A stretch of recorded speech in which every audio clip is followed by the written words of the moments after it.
Estudiantes, buenas tardes. Hoy avanzaremos la segunda parte del tema número 12, que lleva por título Invasión colonial, llegada de los europeos a América. La corona española, promotora de invasión y conquista, proyecto de expansión y dominio. Los viajes de Colón y el inicio de la invasión europea. A finales del siglo XV, el experimentado navegador genovés Cristóbal Colón propuso a varios monarcas de la época ayudarlos a llegar por el llamado Mar Océano, hoy Océano Atlántico, a China y la India.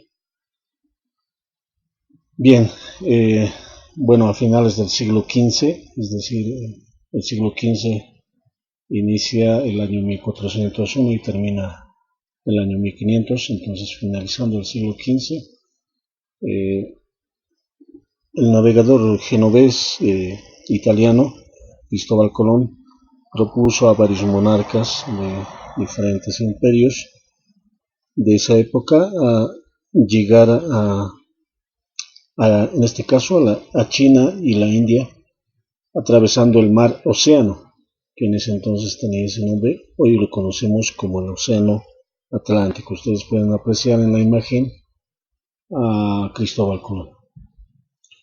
El acuerdo fue bastante generoso para Colón. Se le concedieron los títulos hereditarios de almirante virrey de las Indias y de todos los territorios que descubriera, y la 10ª parte de la riqueza que obtuviese en sus viajes. En contrapartida, la corona tendría la soberanía de los territorios conquistados. Bien, los reyes de España en este caso apoyaron este proyecto de Colón de llegar a China y a la India vía marítima. Hubo un acuerdo entonces entre los reyes de España y Colón por este viaje que se iba a realizar y descubrir la nueva ruta hacia esos dos países. La corona le daba títulos hereditarios de almirante, virrey de las Indias, títulos que en ese tiempo eran muy de moda para las personas para conseguir un estatus social alto, y además los territorios que descubriera y la 10ª parte de la riqueza que obtuviese en esos viajes. O sea, todos esos beneficios le daba la corona a Colón para que realice ese viaje. Y a cambio la corona tendría la soberanía de los territorios conquistados. ¿Qué quiere decir? Cuando entendemos por soberanía que en esos territorios que se iban a descubrir, iban a ser conquistados, regía la autoridad del rey, en este caso de España, y las leyes españolas en esos territorios. A eso se llama la soberanía. Además, que el rey iba a imponer sus autoridades, en este caso españoles, quienes iban a administrar las colonias que estén bajo el mando del Imperio Español. La colonización española, el periodo de invasión y apropiación de los territorios. Hernán Cortés inició su expedición en 1518, penetró el territorio mexicano desde Veracruz y sometió al Imperio Azteca y a su emperador Moctezuma, apoderándose de su riqueza. Bien, una vez descubierto América por Cristóbal Colón, el año 1492, se inicia lo que es la invasión y apropiación de los territorios, para luego continuar con lo que es la colonización. Uno de esos españoles aguerridos que invadieron territorios fue Hernán Cortés. En el año 1518 ingresó al territorio mexicano y sometió al Imperio Azteca y a su emperador Moctezuma. Además se apoderó de su riqueza. Ustedes pueden apreciar en la imagen a Hernán Cortés en diálogo con Moctezuma y otros indígenas. Francisco Pizarro emprendió su conquista el año 1532. Allí se enfrentó con el Imperio Inca, que gobernaba todo el territorio del Tahuantinsuyo.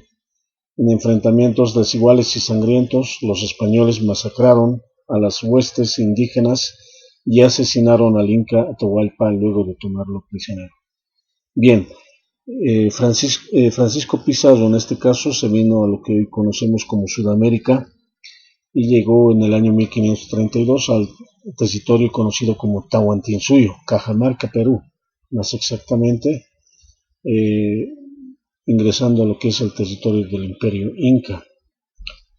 Hubo enfrentamientos entre españoles y los incas, tomaron prisionero a Atahualpa. Una vez que es tomado prisionero, meses después matan a Atahualpa y así se apodera de este imperio Francisco Pizarro y los españoles. La primera forma de explotación a los pueblos originarios fue el saqueo. Asaltaron objetos de oro, plata, recurrieron a la extracción de los recursos naturales empleando masivamente la fuerza de trabajo de los originarios, recurrieron a la mita, la encomienda y el yanaconazgo. Bien, los europeos querían riquezas, obtener oro, plata y conocedores, y se informaron ellos que en las distintas ciudades del imperio incaico pues había oro y plata. Entonces lo que hicieron ellos fueron saquear, es decir, robar esos objetos que estaban hechos de oro y plata. Una vez que se acabó esos objetos, tuvieron que trabajar sobre todo en lo que es la extracción de recursos naturales, sobre todo en la mina, la extracción de la plata, y para esto utilizaron formas de trabajo como la mita minera, la encomienda y el yanaconazgo en las haciendas de los españoles. El rol de la Iglesia en el control y ejercicio de poder sobre los pueblos indígenas en el Abya Yala. El proceso de colonización europea hacia los pueblos indígenas de la Abya Yala América se dio con la cruz y la espada, vale decir, por la fuerza y la crueldad de los soldados de la corona, respaldados por la labor evangelizadora de la Iglesia Católica. Si bien el ejército español, por su lado, utilizando las armas, sometieron a los pueblos indígenas de la Abya Yala, es decir, el antiguo nombre que tenía América. Por otro lado, la Iglesia Católica también dio su respaldo a esta labor mediante la labor evangelizadora y avalando todos estos hechos de dominio de los españoles sobre los pueblos indígenas.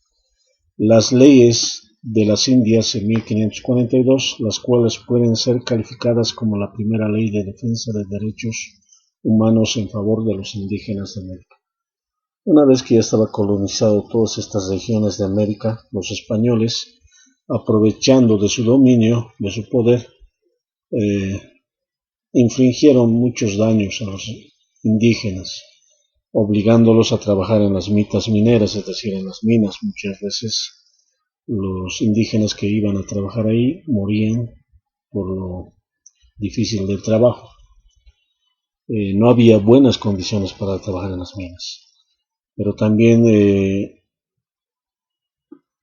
los trabajos eran duros en lo que es la encomienda, y bueno, se lo conoce como yanaconas, aquellos indígenas que trabajaban como sirvientes para los españoles, en las haciendas sobre todo.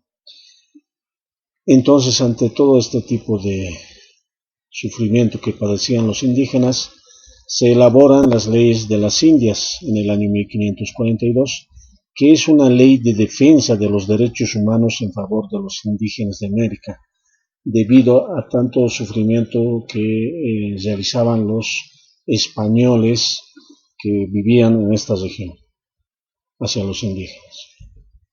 Enfermedades y epidemias que trajeron los españoles de la Abya Yala, a la Abya Yala. La gripe o influenza es una de las enfermedades que a la vez también fue una epidemia que los españoles trajeron, y muchos indígenas se enfermaron de este tipo de enfermedades o epidemias, y como no eran conocidas por los indígenas, pues muchos de ellos fueron falleciendo, como ustedes pueden ver en la imagen, muchos indígenas enfermos. Otra enfermedad, la viruela, fue traída junto con los esclavos africanos. Esta enfermedad fue traída entonces cuando los españoles trajeron a los esclavos africanos a América para trabajar sobre todo en las minas a un principio, y luego, como no se pudieron aclimatar al clima frío de Potosí, los llevaron a trabajar en las haciendas, sobre todo en regiones cálidas. El sarampión también es otra enfermedad, el tifus, la enfermedad causada por la transmisión de la pulga de la zata, y la sífilis también, que es otra enfermedad traída por los españoles y que contagió a muchos indígenas, y se cree que miles o millones de indígenas murieron debido a este tipo de enfermedades que eran desconocidas para los indígenas, y obviamente no sabían cómo tratar estas enfermedades y fueron muriendo muchos indígenas. El inicio del genocidio, la mayor crisis demográfica de la historia. La drástica reducción de la población indígena originaria de la Vía Yala como resultado de las masacres, la esclavitud, la imposición religiosa, la expulsión territorial y otros crímenes que perpetraron los españoles durante la colonización y la conquista, empleando el poderío bélico, la religión y el racismo para someterlos y apropiarse de las riquezas, es un acto genocida en su magnitud.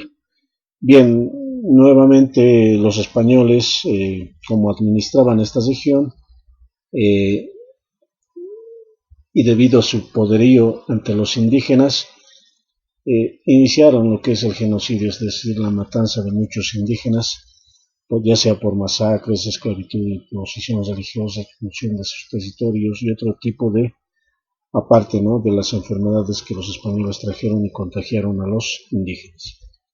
La muerte de Atahualpa en el Tahuantinsuyo. El Inca Atahualpa, hijo del Inca Huayna Cápac, heredó junto a su hermano Huáscar el vasto imperio Inca. A Huáscar le correspondía el reino de Cusco y a Atahualpa el reino de Quito, lo que generó una guerra entre los hermanos por el control total del Tahuantinsuyo y terminó con la victoria de Atahualpa en 1532. Bien, uno de los últimos incas, Huayna Cápac, tuvo dos hijos, Atahualpa y Huáscar. Partió el imperio del Tahuantinsuyo en dos regiones. En la parte norte estaba Atahualpa en lo que es el reino de Quito, en la parte sur estaba Huáscar en el reino de Cusco. Se iniciaron batallas entre ellos, enfrentamientos entre ellos, y al final salió vencedor Atahualpa en el año 1532. Ustedes pueden apreciar la imagen de Huáscar y luego de Atahualpa. En ese tiempo arribaron a Cajamarca los expedicionarios españoles comandados por Francisco Pizarro en busca de los tesoros que les habían noticiado. Atahualpa los recibió acompañado de unos 5,000 hombres y fue Fray Vicente Valverde el primero en aproximarse a él para entregarle la Biblia y exhortarle a aceptar el cristianismo y someterse a la autoridad del rey de España. Entonces, en ese mismo año, como pueden apreciar en la imagen, llegan a Cajamarca, Perú, Francisco Pizarro encabezando a los españoles. Atahualpa los recibió con 5,000 hombres de su ejército, y un sacerdote, Fray Vicente Valverde, es el primero que se aproxima, dándole una Biblia y indicándole que debería convertirse al cristianismo y someterse a la autoridad del rey de España. Ese es el primer contacto entre españoles e incas. Ante la negativa del Inca, Pizarro y sus hombres lo tomaron prisionero. Consumado una emboscada ya preparada, Pizarro decidió meses más tarde juzgarlo, acusándolo de idolatría y fratricidio. Por la muerte de su hermano, Huáscar fue condenado a morir por ahorcamiento con garrote el 26 de julio de 1533. Una vez tomado prisionero Atahualpa por Pizarro, estuvo como prisionero como 6 meses. Lo juzgaron de idólatra y de matar a su hermano Huáscar, y lo condenaron a morir por ahorcamiento con garrote el 26 de julio de 1533. Y así terminamos la clase de hoy día. Gracias.